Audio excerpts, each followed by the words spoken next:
I'm Summer, and I'm 32.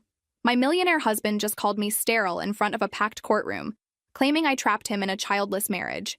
His lawyer was already pulling out documents to prove how my infertility violated our prenuptial agreement.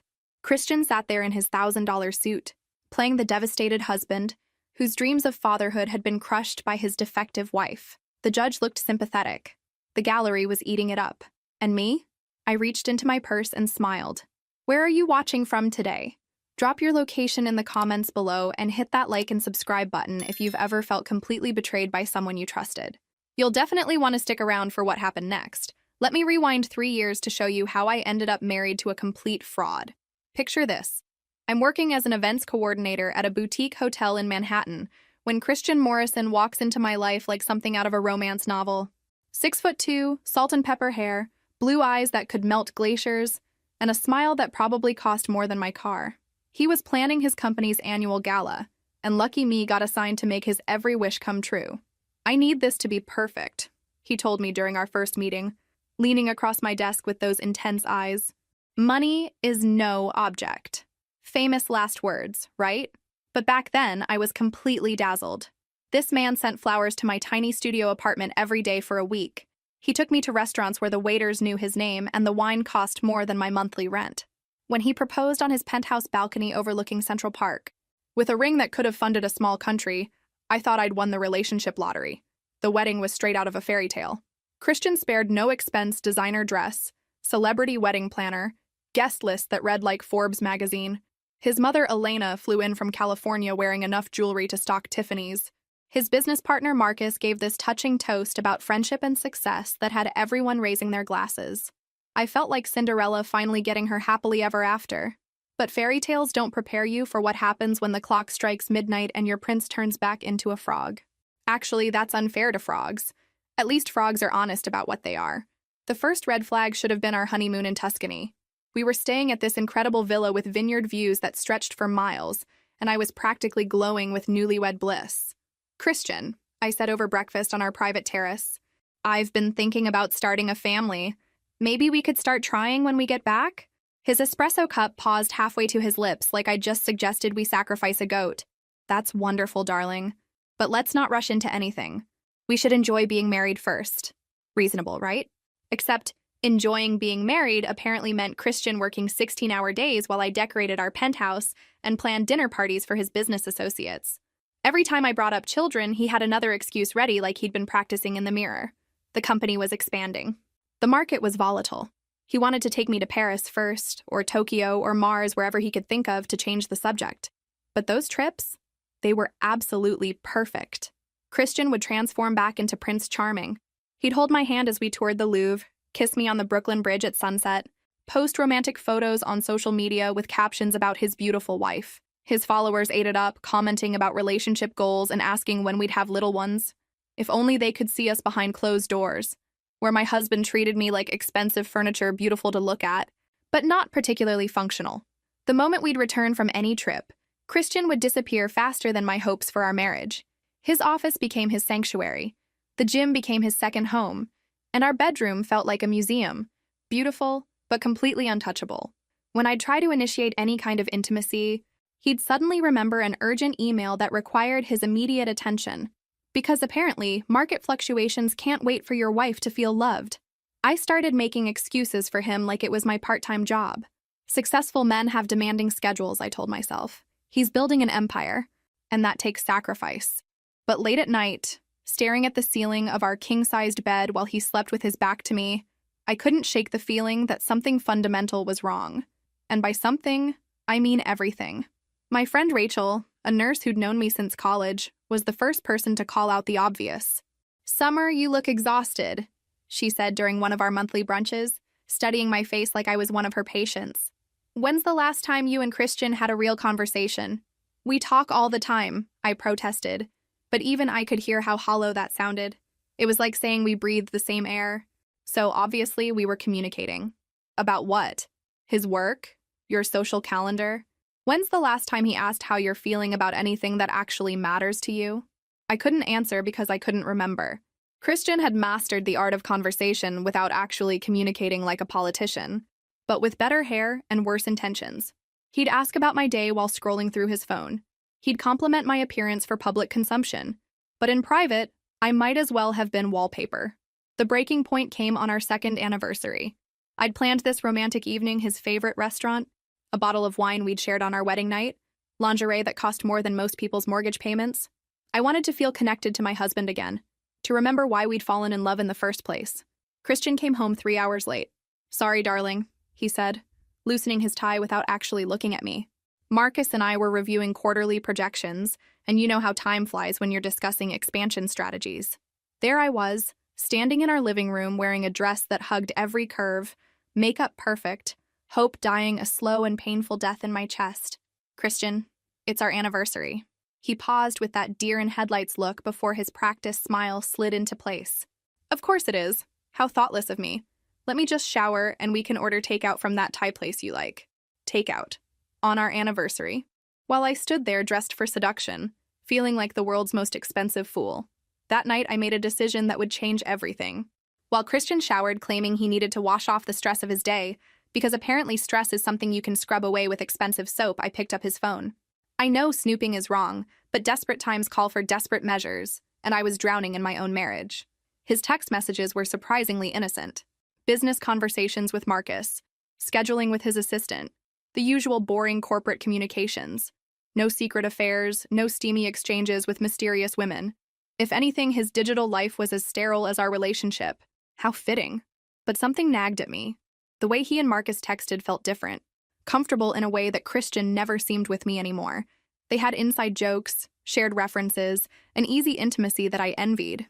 It was like watching two people who actually liked each other, which was a foreign concept in my marriage. You know what they say about curiosity in cats? Well, this cat was about to discover some very interesting information, and I was definitely going to survive to tell about it. Take Marcus, for example.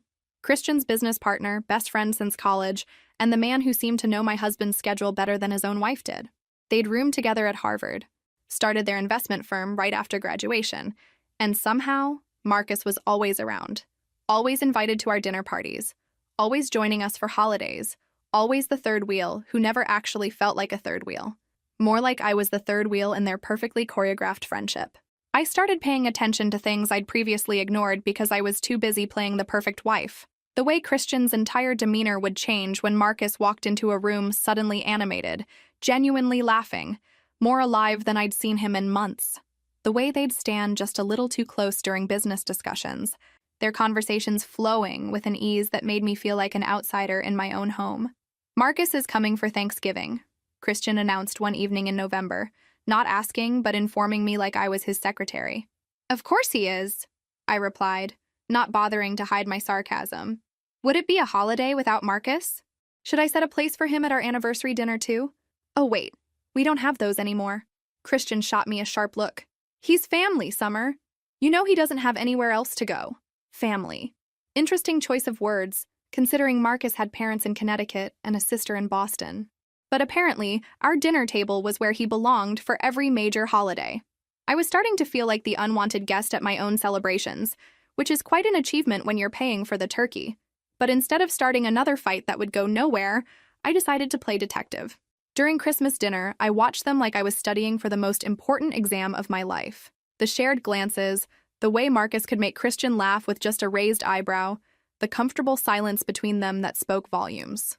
When Marcus complimented the dinner I'd spent all day preparing, Christian beamed with pride as if he'd cooked it himself. Here's something fun. Have you ever watched two people who are clearly in love try to pretend they're just friends? It's like watching a badly acted play where everyone's forgotten their lines but keeps going anyway. After the holidays, I made a discovery that sent my world spinning off its axis. Christian had forgotten to lock his home office safe, something that never happened, because my husband was more obsessive about security than the Pentagon. He kept important documents in there: property deeds, investment portfolios, insurance policies, and apparently life-changing secrets. I knew I shouldn't look. I knew I was crossing about 17 different lines. But my marriage was already broken, and I needed to understand why I was living with a stranger who happened to share my last name. Most of the contents were exactly what you'd expect: legal documents, financial records, business contracts. But tucked between his property deeds and his life insurance policy, like some kind of twisted Christmas present, I found a manila envelope with a medical clinic's logo. The letterhead read Metropolitan Men's Health Center, and the date was 3 years before we'd even met, before he'd swept me off my feet with talk of building a life together, before he'd nodded sympathetically every time I mentioned wanting children. My hands were shaking as I opened it, and honestly, they should have been. Vasectomy consultation and procedure confirmation, voluntary sterilization, completed successfully, patient counseled on permanence of procedure. Let that sink in for a moment. My husband had me believing I was broken while he'd literally made sure we could never have children. The audacity was almost impressive. The envelope slipped from my numb fingers like a smoking gun, and for a moment, I just stood there in Christian's office, staring at the evidence scattered across his mahogany desk. 3 years before he'd met me. 3 years before he'd swept me off my feet with promises of forever.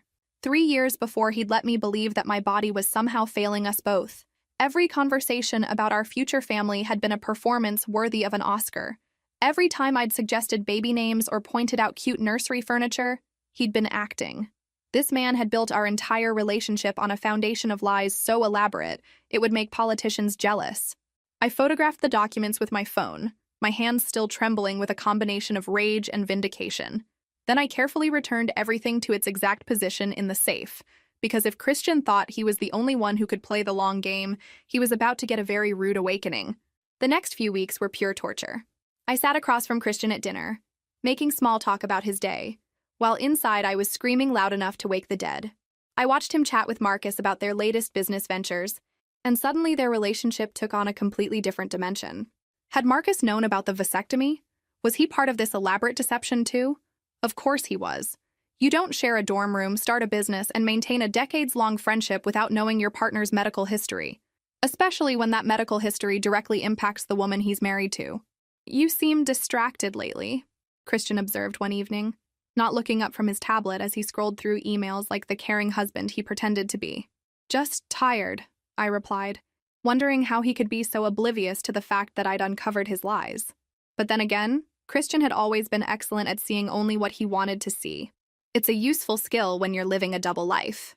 The final piece of the puzzle fell into place during a dinner party we hosted for some of Christian's business associates.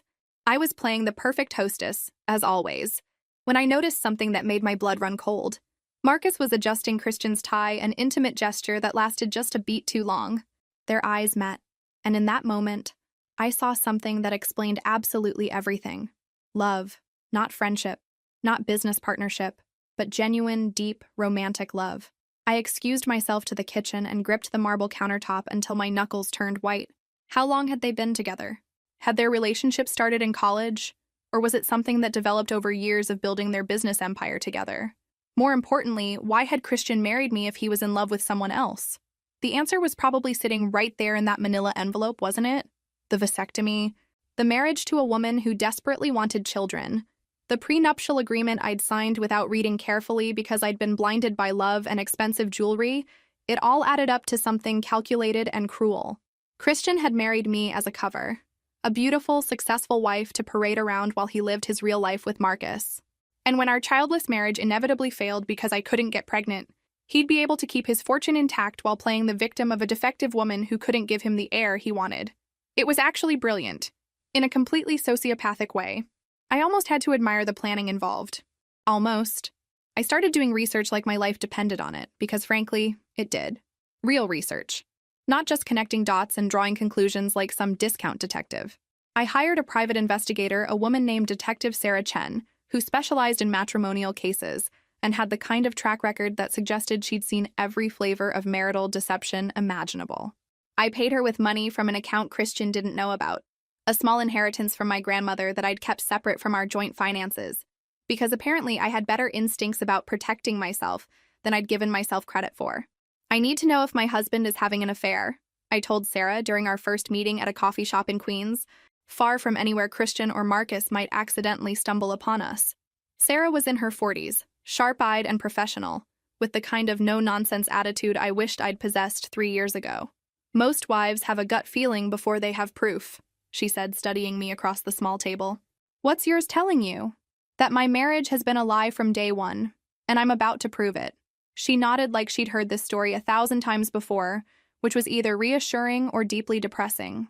Give me 3 weeks. If there's something to find, I'll find it. Those 3 weeks were the longest of my life. I had to continue playing the devoted wife while inside I was building a case for my own liberation. Christian noticed nothing different about my behavior, which, honestly, told me everything I needed to know about how much attention he'd ever paid to his actual wife versus his imaginary perfect spouse. Summer seems a bit off lately, doesn't she? I overheard Marcus ask Christian one evening when they thought I was upstairs. Because apparently my husband discussed my emotional state with his boyfriend, but not with me. She's probably just hormonal, Christian replied dismissively. You know how women get. Hormonal. After 3 years of marriage, that was his clinical analysis of my emotional state. Not concerned that his wife might be unhappy, not worried that something might be wrong, just hormonal. Like I was some kind of unpredictable weather pattern that occasionally produced storms. I wanted to march into that room and show them both exactly how hormonal I could get. But patience was about to pay off in ways they couldn't imagine. Sarah called me on a Tuesday morning while Christian was at the gym with Marcus, their daily routine that I'd never questioned before, but now seemed like the perfect cover for whatever they were really doing during those 2-hour workouts. We need to meet, she said simply. I have what you're looking for. The photographs were absolutely damning. Christian and Marcus leaving a hotel in Midtown, not the kind of place you'd go for a business meeting unless your business involved king-sized beds and room service. Christian and Marcus at a restaurant in the village, holding hands across the table like the lovers they obviously were. Christian and Marcus kissing in the doorway of Marcus's apartment building at midnight, when Christian had told me he was working late at the office. How long? I asked, staring at the evidence of my husband's double life spread across the table like playing cards in the world's worst poker game. From what I can tell, at least since college, maybe longer. They're very careful, very discreet, but there are patterns. Hotel registrations under Marcus's name, restaurant reservations for 2 in locations where they're unlikely to run into anyone from their professional circle. Your husband has been living a double life for a very long time. I felt strangely calm as I absorbed this information. The betrayal was complete now, no more wondering, no more second-guessing my instincts, no more making excuses for behavior that had never made sense. Christian had married me to hide his relationship with Marcus, undergone a vasectomy to ensure I'd never get pregnant, and created the perfect trap to ensure I'd walk away from our divorce with nothing. Except he'd made one crucial miscalculation. He'd underestimated his wife. I want a divorce, I announced on a Thursday evening, standing in the doorway of Christian's office while he reviewed quarterly reports. I'd rehearsed this moment for weeks, but my voice still came out stronger and clearer than I'd expected. Christian didn't even look up from his laptop, because why would he? I was just his wife. Don't be dramatic, Summer. Whatever's bothering you, we can discuss it rationally like adults. There's nothing to discuss. I want out of this marriage. That got his attention. He finally lifted his head, and I saw calculation flicker in his eyes before his expression settled into what I'd learned to recognize as his negotiation face, the same one he used with difficult clients who didn't understand how lucky they were to have his expertise. Summer, let's not make any hasty decisions. Marriage is work, and we both need to put in more effort. Effort? I laughed, and it sounded harsh even to my own ears. Christian, when's the last time you touched me? When's the last time we had a real conversation about anything that mattered? When's the last time you treated me like a wife instead of an expensive accessory that looks good at company parties?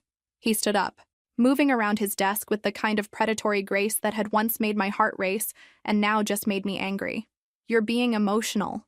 This is exactly the kind of reaction that makes productive communication impossible. I'm done communicating. I've filed the papers. You'll be served tomorrow morning. The mask slipped then, just for a moment, and I saw something cold and calculating in his expression. The real Christian, the one who'd planned this entire charade from the beginning. You might want to reconsider that decision, Summer. Remember our prenuptial agreement. You signed away quite a lot of rights when you were so eager to become Mrs. Morrison. There it was, the threat I'd been expecting. The reminder that he held all the financial power, that he'd structured our marriage to ensure I'd be left with nothing if I ever tried to leave. Christian had always been thorough in his planning. It was one of the qualities I'd once admired about him. I remember, I said calmly.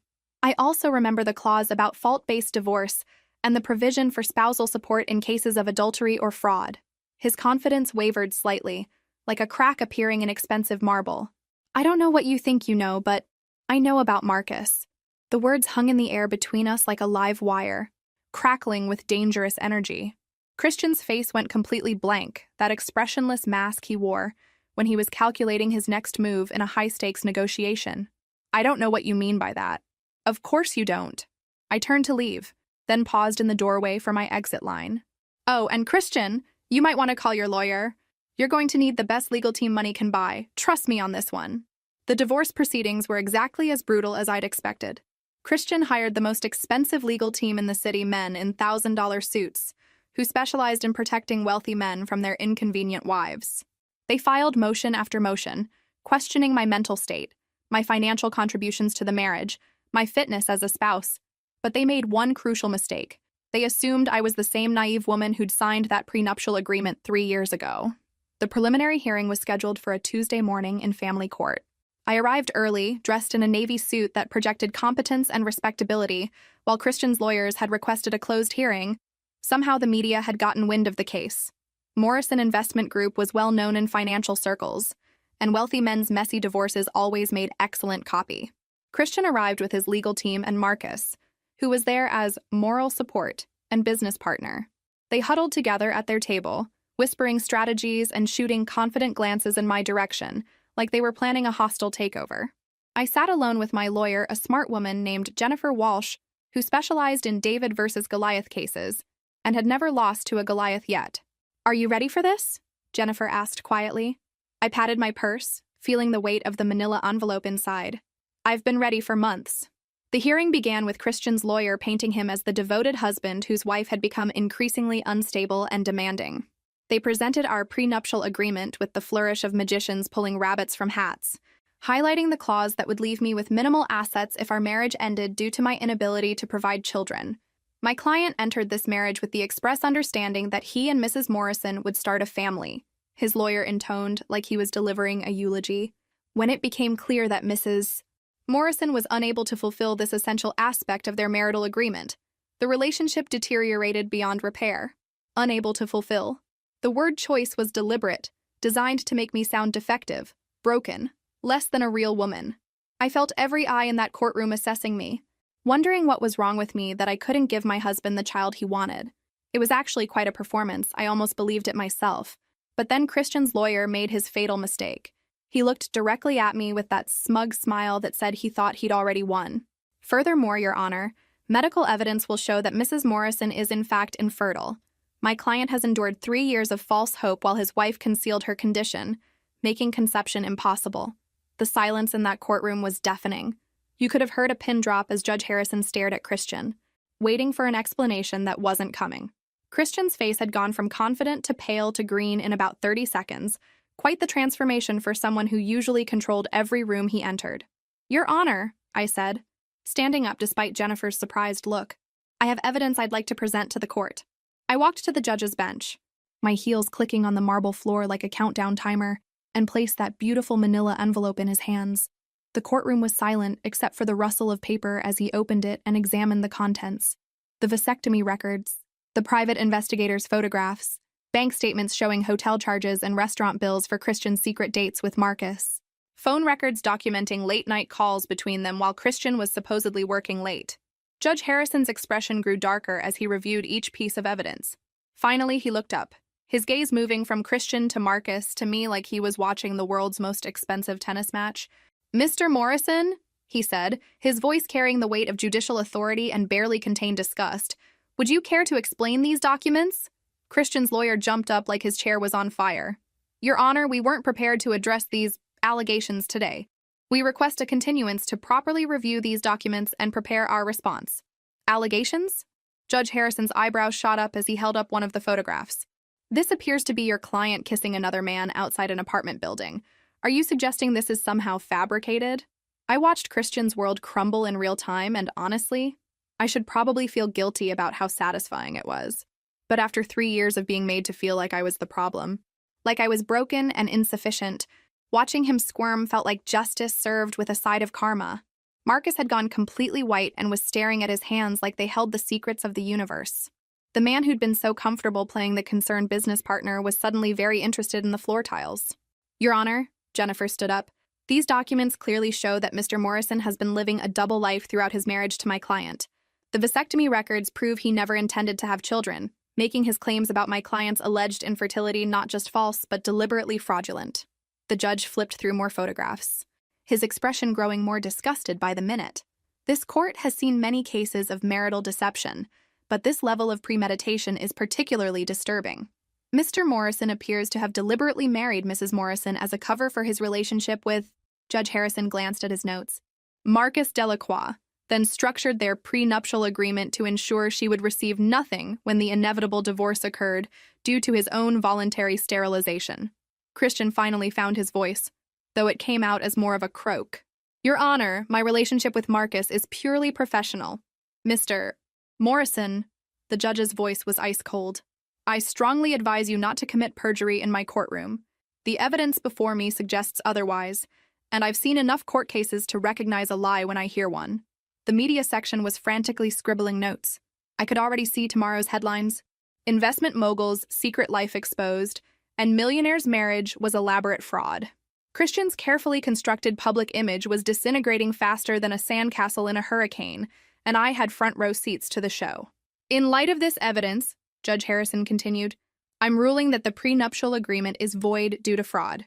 Mrs. Morrison entered this contract under false pretenses, believing she was marrying a man who shared her desire for children, when in fact, Mr. Morrison had deliberately made conception impossible. Christian's lawyer looked like he'd been slapped with a wet fish. Your Honor, we respectfully request. Furthermore, the judge's voice cut through the courtroom like a blade. I'm awarding Mrs. Morrison 50% of all marital assets, including the primary residence, vacation properties, and a substantial portion of Morrison Investment Group. 50% of everything, including the penthouse where I'd spent 3 years feeling like a stranger, the Hamptons house where I'd hosted countless parties for his friends and business associates, and most importantly, a controlling interest in the company that had been Christian and Marcus's baby. Christian shot to his feet like he'd been electrocuted. Your Honor, that's impossible. The company is my life's work, which you built during your marriage using community property laws, Judge Harrison replied coolly. Your wife was entitled to transparency about your intentions and fertility status. Instead, you committed fraud on a scale that shocks this court's conscience. I could practically see the dollar signs evaporating from Christian's eyes. The man who'd thought he was so clever, so careful in his planning, had just lost everything because he'd underestimated the woman he'd married for appearances. It was almost poetic. The aftermath of that courtroom victory was swift and brutal. Within 48 hours, news of Christian's deception had spread through Manhattan's financial district like wildfire.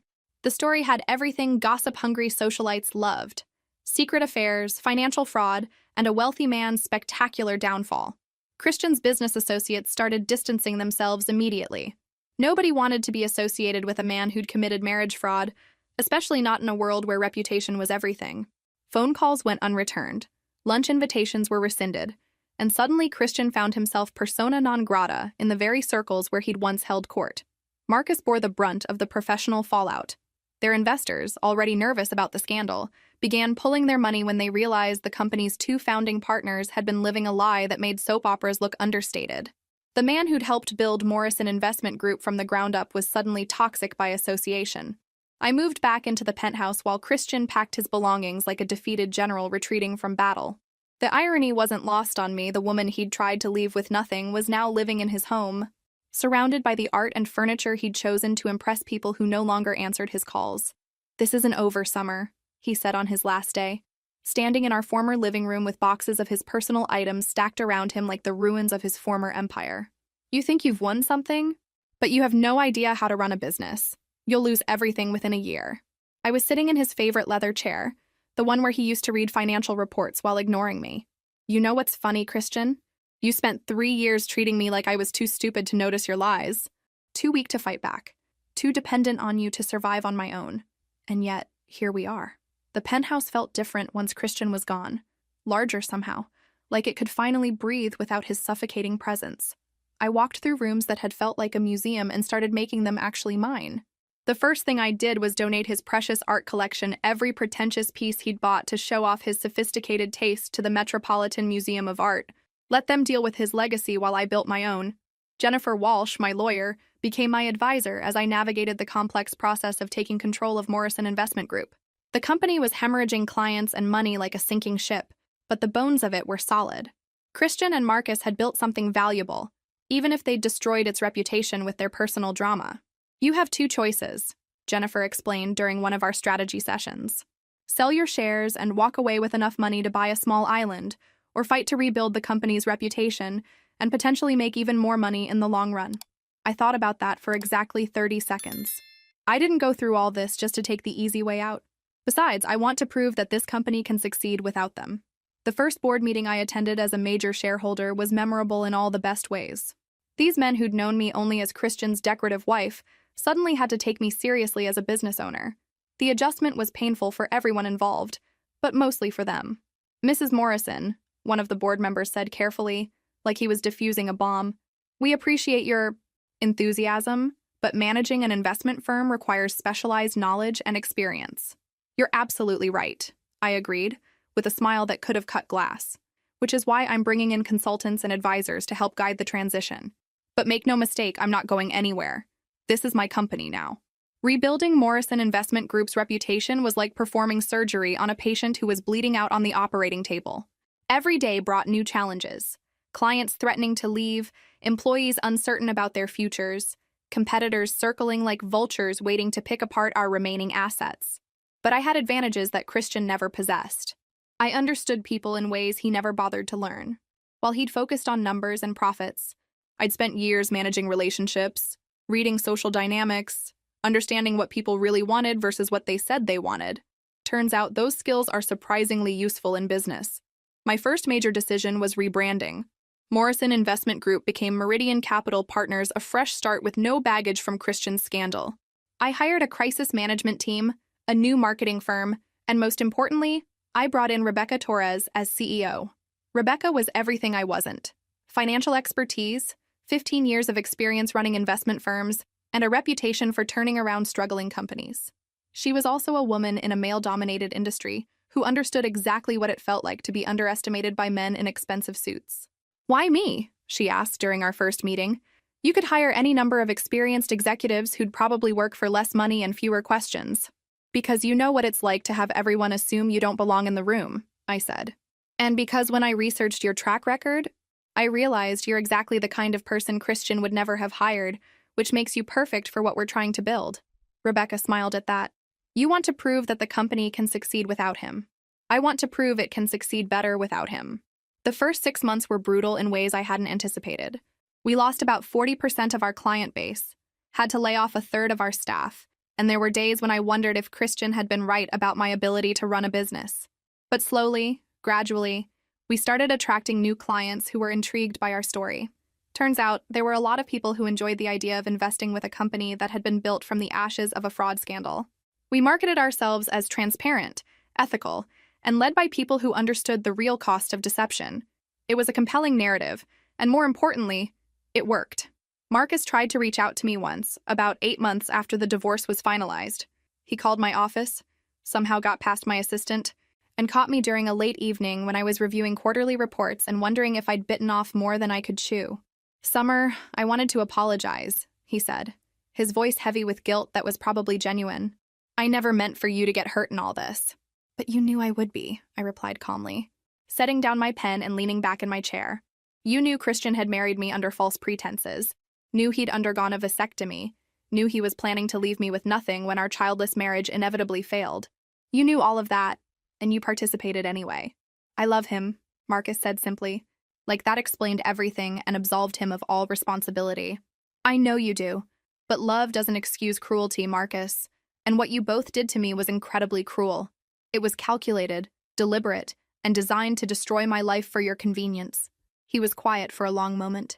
"For what it's worth, I think Christian underestimated you from the beginning. He saw what he wanted to see, someone he could control and manipulate. He never saw how strong you really are." "No," I agreed.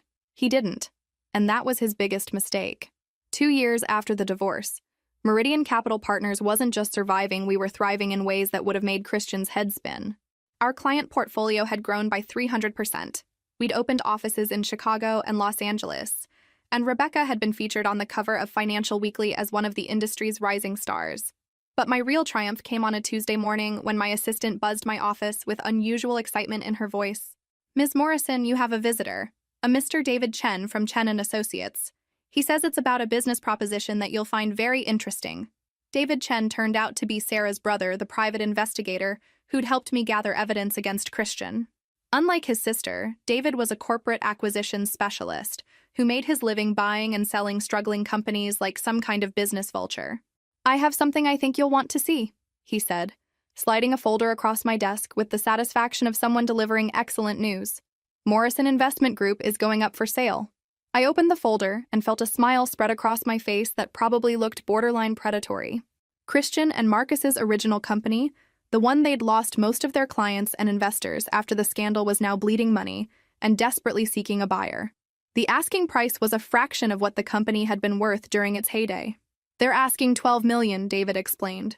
"Based on their remaining assets and client contracts, it's actually a decent deal for someone who knows how to turn around a damaged brand." $12 million. Pocket change compared to what I'd walked away with from the divorce settlement. More importantly, it would give me the chance to complete the circle to own the company that Christian had built his entire identity around. "There's one more thing," David added with a grin that suggested he enjoyed his work as much as I was about to enjoy mine. "They don't know you're the potential buyer. I've been representing you through a shell company, so as far as they know, they're selling to anonymous investors." The thought of Christian's face when he realized who was buying his life's work was almost too delicious to contemplate. Almost. The acquisition went through without a hitch, smoother than Christian's lies had once seemed. Morrison Investment Group officially became a subsidiary of Meridian Capital Partners, and with it came something I hadn't expected. Closure that felt better than any therapy session. Christian called me the day the sale was finalized. I was in my office, looking out at the Manhattan skyline and thinking about how much my life had changed when my phone rang with his number. I almost didn't answer, but curiosity won. "Summer." His voice was flat, defeated, stripped of all the confidence that had once made him so attractive. "I just found out who bought the company." "Congratulations on the sale," I said pleasantly, like I was talking to any other business acquaintance. "I hear you got a fair price considering the circumstances and the company's current reputation. Why?" The question came out raw, angry, like a wounded animal. "You've already taken everything from me. Why this too?" "I didn't take anything from you, Christian. I simply stopped letting you take from me." I leaned back in my chair, feeling oddly peaceful about this conversation. "You built that company during our marriage using community property. By law, I was always entitled to half of it. Now I own all of it, fair and square. You don't understand what that company meant to me. I understand perfectly. It was your identity, your proof of worth, your legacy. Just like our marriage was supposed to be my identity, my proof of worth, my legacy. The difference is, you tried to destroy mine while building yours on lies. I'm rebuilding yours with honesty." He was quiet for so long I thought he'd hung up. Finally, he said, "What are you going to do with it?" "Turn it into something that doesn't require fraud to succeed." The integration of Morrison Investment Group into Meridian Capital Partners took 6 months of careful planning. We kept the best employees, the most valuable client relationships, and the solid investment strategies that had made the company successful in the first place. Everything else, the toxic culture, the old boys network, the casual arrogance that had enabled Christian's deception, we scrapped completely. But the real surprise came when I discovered just how deep Christian's financial troubles had become. The man who'd once controlled millions was now struggling to make ends meet like some kind of financial pauper. His reputation in the financial world was destroyed, his personal brand was toxic, and the divorce settlement had left him with far less than he'd anticipated. Marcus had fared slightly better, but only because he'd had the sense to distance himself from Christian once the scandal broke. He'd moved to California, started a small consulting firm, and was slowly rebuilding his career under a lower profile. Smart man, even if his taste in partners was questionable. As for me, I was living in the penthouse that had once felt like a prison, running companies that generated more revenue than Christian had ever dreamed of, and for the first time in years, I felt like I could actually breathe. But the story doesn't end with professional success and financial revenge, because apparently life had more surprises in store for me. I was at a charity gala, the kind of event I'd attended dozens of times as Christian's arm candy when I met Dr. James Mitchell. He was a pediatric surgeon at Mount Sinai, recently divorced himself, and refreshingly unimpressed by my business success or social status. "So, you're the woman who brought down Morrison Investment Group," he said when we were introduced, his tone more curious than judgmental.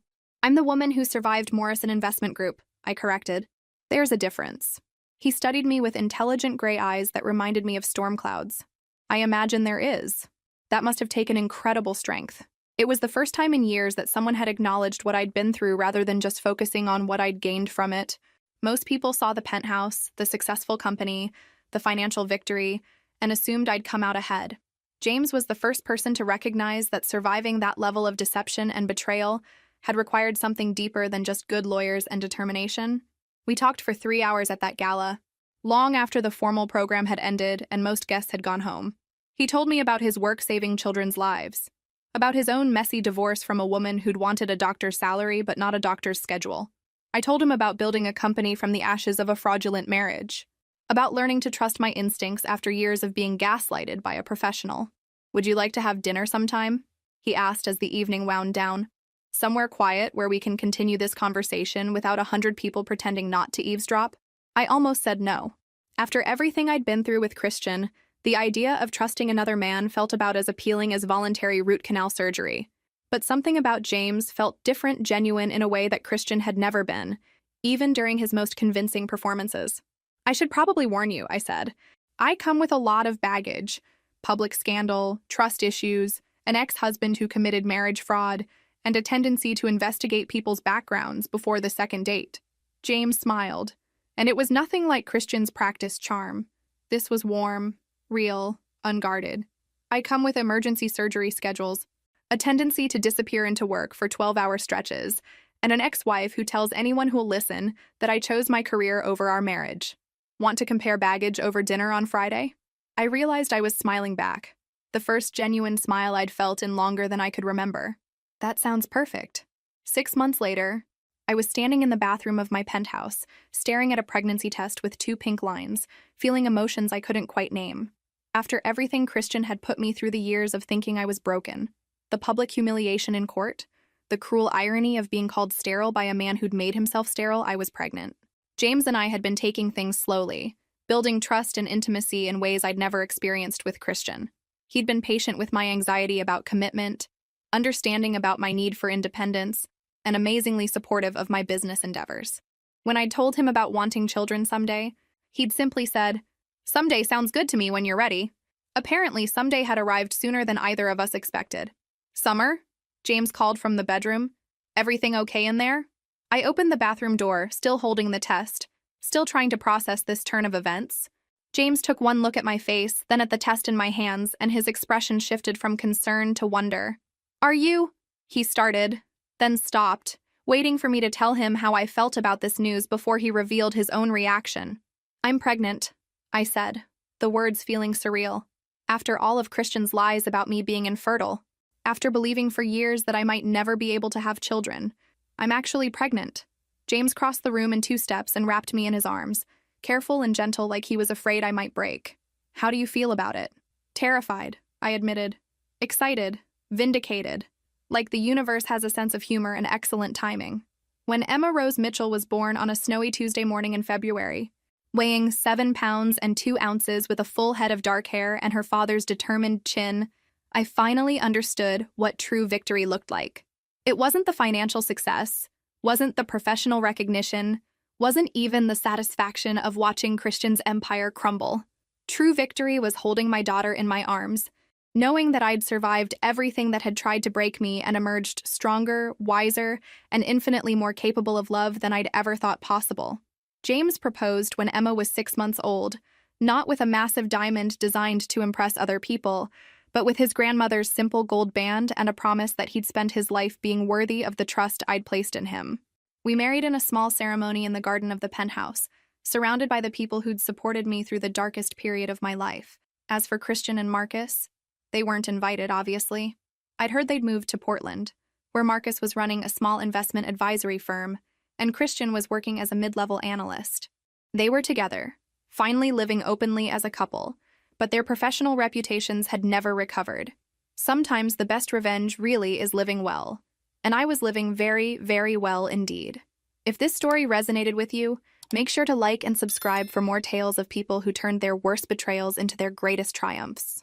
Remember, sometimes the people who underestimate us give us the greatest gift of all the motivation to prove them spectacularly wrong.